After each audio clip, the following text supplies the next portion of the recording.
Hey, this is Matt, and today I want to go through how to use our symbol entry and exit feature on our backtester. So let's get started. So click on the backtest, click on New Backtest, and look for the features. There's a bunch of features for our backtester, but we'll go down to the symbol entry and exit and click OK on that. And it's asking to paste in. It has some instructions here. Paste in your entry and exit symbols.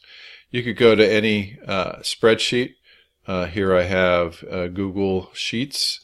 Make sure your format is the long year, 2007. You copy that and it goes into you paste it here. And then you could see that it sees as 3 entries. You could view those entries. Those look good. Say OK, and you submit it, and that's it.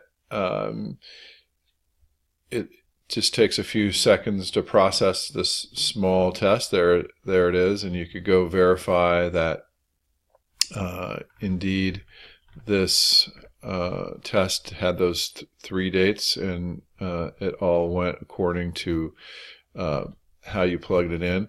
You could edit that. I should also mention that if you want to exit at your symbol, it'll exit at the date that you want to get out. If you have it unchecked, it will exit at expiration.